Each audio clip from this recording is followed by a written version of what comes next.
CUT form भरते वक्त ये गलतियां आपको नहीं करनी है जो मैं आपको बता रही हूँ। प्लीज़ ध्यान से सुनो, क्योंकि गलतियां करने के बाद बहुत समस्या होती है उन्हें सही करने में और बहुत कम वक्त मिलता है सही करने में। इसलिए पहले से आप सतर्क रहो, जो जो मैं बता रही हूँ उसको नोट कर लो अच्छे से। वो गलतियां आपको फॉर्म भरते वक्त नहीं करनी है। चलो स्टार्ट करते हैं आज का वीडियो एंड डिस्कस करते हैं इस बारे में। Let's go. Hello everyone, welcome to Spark Up classes. This is Suman Yadav. CUET UG एक बहुत ब्रॉड लेवल का फॉर्म है। इसे बहुत सारे बच्चे भरते हैं और जाहिर सी बात है बहुत सारे तरह के इसमें कोर्सेज हैं, तो बहुत कंफ्यूजन भी होता है। सो मैं आपको कुछ बातें बता रही हूँ, उन बातों का आप ज़रूर ध्यान रखना फॉर्म भरते वक्त। पहली बात तो सिंपल साधारण सी बात है, आप सभी लोग जानते होंगे कि आपको अपने नाम में, मम्मी पापा के नाम में और जो आपकी बेसिक डिटेल्स है जैसे फ़ोन नंबर, मोबाइल नंबर, इन सब में आपको गलती नहीं करना है, क्योंकि ये चीज़ें किसी भी हाल में सही नहीं होती हैं। ज़्यादातर चांसेस यही है कि ये चीज़ें सही नहीं होंगी। हाँ, बाकी जो कुछ गलतियाँ होती हैं वो कभी कभी सही भी हो जाती हैं, लेकिन बेसिक डिटेल आपकी सही नहीं होती। ठीक है, इसलिए बेसिक डिटेल में कोई गलती आपको नहीं करनी है।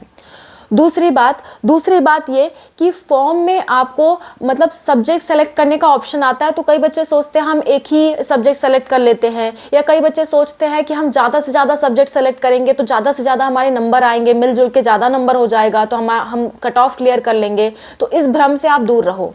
समझाती हूँ इस भ्रम से क्यों दूर रहो, समझो ध्यान से। जैसे मान लो अगर कोई कॉलेज है, मान लेते हैं दिल्ली, जैसे मान लो बीएचयू है।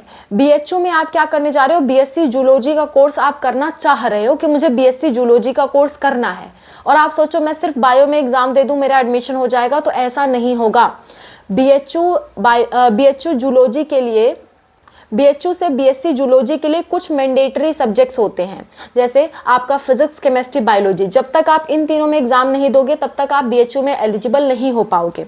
ऐसे ही हर कोर्स के लिए, हर यूनिवर्सिटी के लिए अपने कुछ सब्जेक्ट्स होते हैं। आपको उन सब्जेक्ट में एग्जाम्स देना ज़रूरी है, वरना उस पर्टिकुलर यूनिवर्सिटी में आप नहीं जा पाओगे। सो जब भी आप फॉर्म भर रहे हो, जो भी यूनिवर्सिटी मतलब आप डाल रहे हो, उस यूनिवर्सिटी में जो कोर्स चूज़ करोगे तो आपके मतलब स्क्रीन पे सब्जेक्ट्स दिखा देगा कि इस यूनिवर्सिटी से ये कोर्स करने के लिए कौन से सब्जेक्ट ज़रूरी हैं। वो तुरंत आपको नीचे दिखा देगा फॉर्म भरते वक्त ही। सो फॉर्म किसी कॉलेज का भर रहे हो, कोर्स चूज कर रहे हो, तो उसके सारे सब्जेक्ट आपके लिए भरना ज़रूरी हो जाते हैं, वरना उस कॉलेज को चूज़ करने का कोई मतलब नहीं है, आप उसमें काउंसलिंग नहीं करा पाओगे। सो जो भी कॉलेज चूज़ कर रहे हो, जो भी कोर्स चूज़ कर रहे हो, उसके सारे मैंडेटरी सब्जेक्ट्स में आपको फॉर्म भरना होगा। अदरवाइज आपके पास कोई रास्ता नहीं होगा उस कॉलेज में जाने का। इसलिए ना ही एक सब्जेक्ट चूज करो, ना ही मल्टीपल बहुत सारे अलग अलग सब्जेक्ट चूज कर लो। वही सब्जेक्ट चूज करो जिसके लिए आपने कोर्स और यूनिवर्सिटी भरी हुई है। ये आपको फॉर्म भरते वक्त ही पता चलेगा। मैं प्रूफ के साथ आपको दिखाऊंगी एक वीडियो में, ठीक है, कैसे ये काम करना है। हालांकि मेरे पिछले साल की वीडियो अपलोडेड है, आप उसे भी देख सकते हो, लेकिन ये बात फॉर्म भरते वक्त आपको अपने आप पता चलेगी। हर किसी को फॉर्म भरना है। फॉर्म भरते वक्त जब आप कॉलेज चूज करोगे, कोर्स चूज करोगे, तो आपको स्क्रीन पे दिखेगा। सो आप प्लीज उसे ध्यान से भरना, ठीक है। और एटलीस्ट 3 सब्जेक्ट जरूर चूज करना, लीस्ट कम से कम 3 सब्जेक्ट जरूर आप चूज करना, ठीक है। और ज्यादा से ज्यादा 5, कम से कम 3, ज्यादा से ज्यादा 5 आप चूज कर सकते हो, ठीक है। अगर 1-2 सब्जेक्ट चूज कर रहे हो तो ज़्यादातर चांसेस है कि आपको कहीं एडमिशन नहीं मिलने वाला, क्योंकि कोई यूनिवर्सिटी नहीं है जो आपको एक सब्जेक्ट के बेसिस पे एडमिशन दे दे। इस बात का आपको ध्यान रहे, ये बहुत बड़ी गलती लोग करते हैं। और एक बात, जिस कोर्स में आपको एडमिशन लेना है उससे रिलेटेड ही सब्जेक्ट लेना। ऐसा नहीं कि आप लेने जा रहे हो एडमिशन बीए में और आप सब्जेक्ट ले रहे हो फिजिक्स, केमिस्ट्री, मैथ। बीए में फिजिक्स, केमिस्ट्री, मैथ काम नहीं आता है। बीए में हिस्ट्री, ज्योग्राफी, ये सब चीज़ें पूछी जाती हैं। सो आप चेक करना कि आप जिस कॉलेज में बीए का प्रोग्राम भर रहे हो उसमें कौन सा सब्जेक्ट मांगा गया है, ये चीज़ आप चूज करना। ये नहीं कि मैंने तो बायो पढ़ी है तो मैं बायो का ही एग्जाम दूंगा, ऐसा आप नहीं कर सकते। ऐसे केस में आपको आपके डिजायर्ड कोर्स में एडमिशन नहीं मिलेगा। हमेशा जो आपका कोर्स है उससे रिलेटेड ही सब्जेक्ट लो, और एक बार ज़रूर चेक करो किस यूनिवर्सिटी आप भर रहे हो, उस यूनिवर्सिटी के क्या क्राइटेरिया है। ये चेक करना आपका क्या काम है, क्योंकि हर यूनिवर्सिटी की क्राइटेरिया अलग अलग होती है। ये बहुत ही कॉम्प्लेक्स फॉर्म है। अगर आपको इसकी कॉम्प्लेक्सिटी समझनी है, एक एक चीज़ इस बारे में समझना है, तो प्लीज़ ये वीडियो देखो। इसमें मैंने सीयूटी यूजी की एक एक डिटेल रख दी है सामने, ठीक है।